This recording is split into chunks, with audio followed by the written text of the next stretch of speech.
அஸ்ஸலாமு அலைக்கும். நாம இப்ப தொழுதுட்டு இருக்கக்கூடிய இந்த தொழுகை நபி ஸல்லல்லாஹு அலைஹி வஸல்லம் அவர்களுக்கு வானத்திலிருந்து நேரடியாக கொடுக்கப்பட்ட ஒரே அமல் அப்படின்னா அது இந்த தொழுகை தான். இந்த நிகழ்வு நடந்ததுதான் ரஜபுடைய 27வது இரவு. இந்த இரவு இன்ஷா அல்லாஹ் ஓரிரு நாட்களில் வர இருக்கிறது. அதை நாம் பயனுள்ளதாக பயன்படுத்தணும். அந்த இரவுல நபி ஸல்லல்லாஹு அலைஹி வஸல்லம் அவர்களுக்கு 2 முக்கியமான நிகழ்வு நடந்திருக்கு. அதைத்தான் இந்த வீடியோல நம்ம பார்க்க போறோம். எல்லாருக்குமே தெரிஞ்சதுதான் இஸ்லாமிய புனித மாதங்கள்ல 4 முக்கிய மாதத்துல இந்த ரஜப் மாதமும் ஒண்ணு. ஆனா இந்த ரஜப் மாதத்துல 27வது இரவுல ரொம்பவுமே முக்கியமான ஒரு நிகழ்வு நடந்திருக்கு. அதுதான் தாவி மெஹராஜ்னு சொல்லக்கூடிய இஸ்ராவல் மெஹராஜ். அப்படின்னா என்னன்னா இந்த ஒரே இரவுல தான் நபி ஸல்லல்லாஹு அலைஹி வஸல்லம் அவர்களுக்கு 2 மிகப்பெரிய நிகழ்வுகள் நடந்திருக்கு. முதலாவதா நடந்த நிகழ்வை இஸ்ரா அப்படின்னும் இரண்டாவதா நடந்த நிகழ்வை மெஹராஜ் அப்படின்னும் குறிப்பிடுறாங்க. இந்த இஸ்ரா அப்படின்னா என்னன்னா முகமது நபி ஸல்லல்லாஹு அலைஹி வஸல்லம் அவர்கள் அந்த ஒரு இரவுல அல்லாஹ்வுடைய ஆணையால புராக் அப்படின்னு சொல்லக்கூடிய வானத்திற்கே உரிய வாகனத்துல மக்காவில் இருந்து பாலஸ்தீனத்துல இருக்கக்கூடிய மஸ்ஜிதுல் அக்ஸா பள்ளி வரைக்கும் இந்த ஒரு இரவுல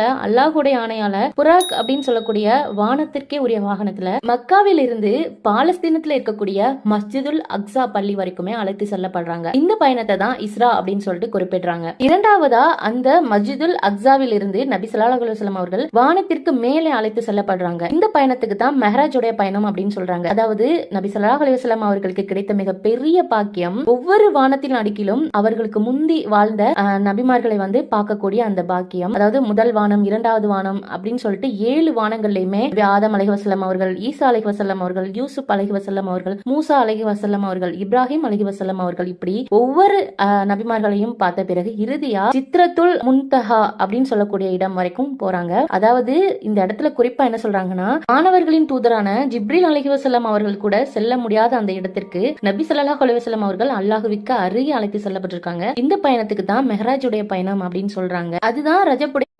ரஜபுடைய 27வது இரவு. அங்கதான் நமக்கு மிகப்பெரிய பரிசு கிடைத்திருக்கு 5 நேர தொழுகை. முதல்ல 50 நேர தொழுகை கட்டாயமாக்கப்பட்டிருக்கு. அதுக்கப்புறமா அல்லாஹ்வுடைய கருணையால தன்னுடைய உம்மத்துக்கு 5 நேர தொழுகையா நமக்கு கொடுத்திருக்கான். சோ இந்த 5 நேர தொழுகை தொழுகிறதே நமக்கு அந்த 50 நேர தொழுகைக்கு சமம் அப்படின்னு சொல்லியிருக்காங்க. இந்த ஒரு அமல் தான் நபி ஸல்லல்லாஹு அலைஹி வஸல்லம் அவர்களுக்கு இறைவனால் வானத்திலிருந்து நேரடியாக கிடைக்கப்பட்ட ஒரு அமல். இங்க பல பேர் அந்த 5 நேர தொழுகை கூட சரியா தொழுகிறோமான்னு கேட்டா கண்டிப்பா இல்ல. என்னையும் சேர்த்து தான் சொல்றேன். பல காரணங்களால நம்ம அதை தவிர்த்திடுறோம். இன்ஷா அல்லாஹ் இந்த வருடத்துடைய ஜனவரி 17 ரஜபுடைய 27வது இரவு நம் வாழ்க்கையில ஒரு மாற்றத்தின் தொடக்கமா இருக்கட்டும். சோ அந்த நாள்ல அல்லாஹ்வே அதிகமா நினைப்பதும் அதிகமா துவா செய்வதும் நம்மளுடைய தொழுகையை சீரமைச்சுக்கிறதும் ரொம்பவே நல்லது. இன்ஷா அல்லாஹ் இந்த ரஜபுடைய 27வது இரவு நம் நபிலான நோன்பு நோற்பதுமே ரொம்ப நல்லது. சோ இந்த விஷயத்த மறக்காம உங்க ஃப்ரெண்ட்ஸ் அண்ட் ஃபேமிலி கூட ஷேர் பண்ணிக்கோங்க. அண்ட் வரக்கூடிய ரமலான் மாதத்தை நாம் அனைவரும் அடையக்கூடிய பாக்கியத்தை இறைவன் நமக்கு வழங்குவானாக. ஆமீன். இன்ஷா அல்லாஹ் இந்த வீடியோ பிடிச்சிருந்தா மறக்காம ஒரு லைக் அண்ட் கமெண்ட் பண்ணிட்டு நம்ம சேனலை சப்ஸ்கிரைப் பண்ணிக்கோங்க. அஸ்ஸலாமு